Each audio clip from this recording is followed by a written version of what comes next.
A teenage farm girl with no military training, no noble title, and no apparent qualifications beyond "God told me so," walked into the French royal court in 1429 and said she needed to lead an army. And the absolutely insane part?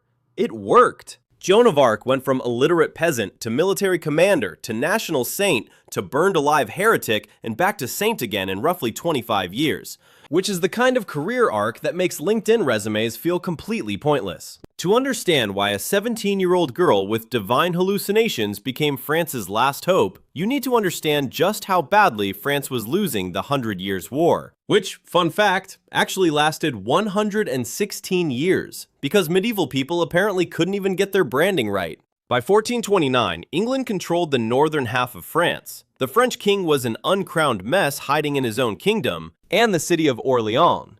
Basically, the last major stronghold between England and total French collapse was under siege. The French military at this point had the strategic effectiveness of a wet paper bag, having suffered catastrophic losses at Agincourt in 1415, where English longbowmen turned French knights into the world's most expensive pincushions. The country was broke, demoralized, and running out of options. So naturally, the solution was a teenager from a village called Dompremy who had never held a sword in her life. Medieval France really was built different, and by different, I mean completely unhinged.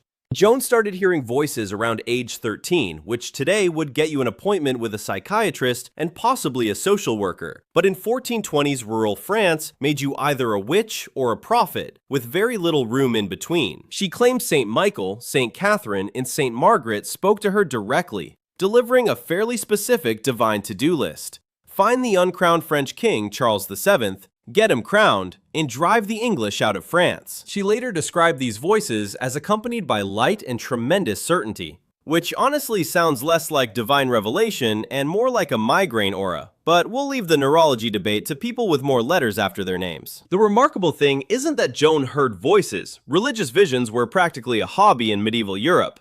The remarkable thing is that she acted on them with absolute, unshakable conviction, traveling over 300 miles through enemy-controlled territory at age 16 to deliver her message to the royal court. Most teenagers can't be convinced to leave their rooms.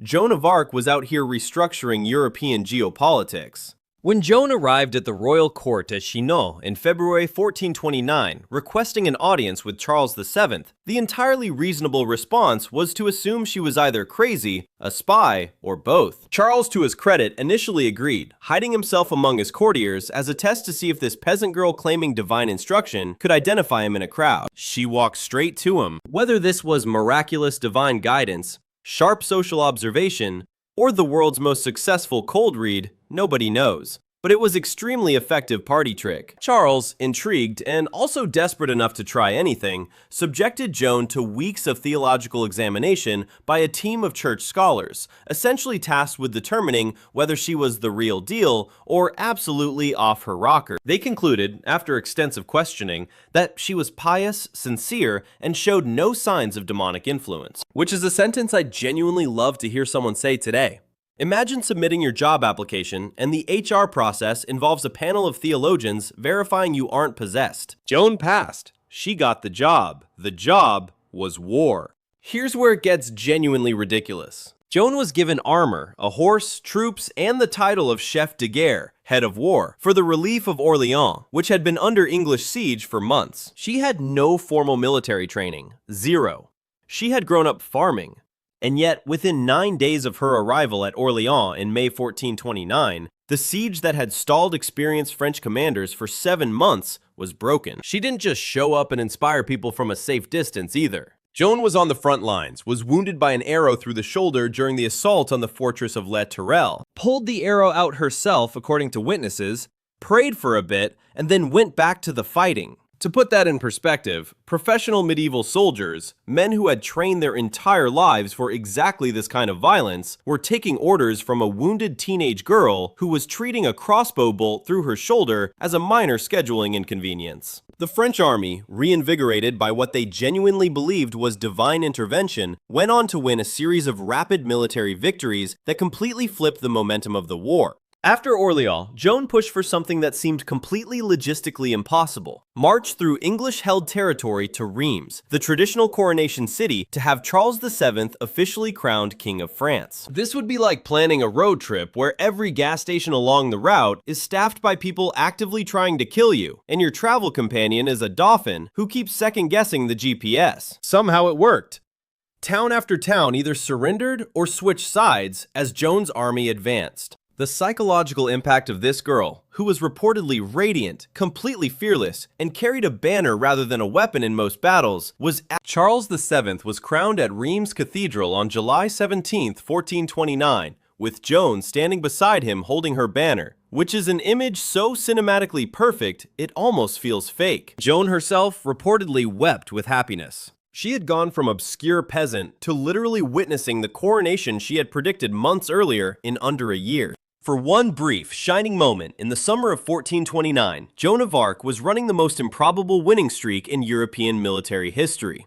Naturally, this is where things started going sideways, because if there's one reliable constant in human history, it's that when something miraculous appears, the institutions around it immediately start trying to control, undermine, or destroy it. After the coronation, Joan wanted to press the attack and take Paris. Charles and his advisors wanted to negotiate. Joan pushed for military action.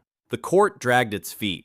The assault on Paris in September 1429 was poorly coordinated, and Joan, wounded again, was pulled from the attack against her wishes. The momentum that had seemed unstoppable started stalling. Charles signed a truce with the Burgundians, French nobles allied with England, which Joan openly called a bad idea, demonstrating a level of political self-preservation instinct that can only be described as zero. She kept fighting in smaller engagements, but the unified divine purpose of the Orleans campaign had curdled into courtly politics, which is a transition roughly equivalent to going from the Super Bowl to a particularly contentious HOA meeting. In May 1430, Joan was captured by Burgundian forces outside Compiègne during a skirmish, and the English, who absolutely despised her and had been calling her a witch for the better part of a year, bought her from her captors for 10,000 livres, which was an extraordinary sum and tells you exactly how much they wanted to make an example of her. Charles VII made no serious attempt to ransom or rescue her, which, considering she had literally saved his kingdom, falls somewhere between disappointing and completely unforgivable on the historical scoreboard. The English and their Burgundian allies put Joan on trial for heresy and witchcraft in Rouen, beginning in January 1431. The trial was a masterclass in rigged proceedings, conducted by a bishop named Pierre Cochon, who was essentially on the English payroll, with no advocate for the defense, no appeal process, and a predetermined conclusion. The questions were deliberately complex theological traps. Joan, who was illiterate and had no legal training, fielded them with a sharpness that reportedly frustrated her inquisitors.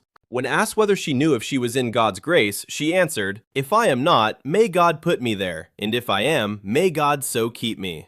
The court recorder apparently noted that the examiners were stunned. Illiterate peasant 1, professional theologians 0. Joan of Arc was burned at the stake in Rouen marketplace on May 30th, 1431. She was approximately 19 years old. The English made sure to use a raised platform so the crowd could see clearly, which, in the grim economy of medieval public execution, was considered good event production. Eyewitness accounts say she asked for a cross to be held before her, remained conscious through the early stages of the fire, and called out to Jesus and the saints until she died. Multiple witnesses reported weeping openly afterward, including reportedly several English soldiers, which is either a testament to Joan's dignity in her final moments, or the historical record's equivalent of an unexpected plot twist. The English then raked back the fire to display her body to the crowd, to prove she was genuinely dead and not, as her legend was already suggesting to common people, miraculously preserved. Then burned her remains twice more and threw the ashes in the Seine.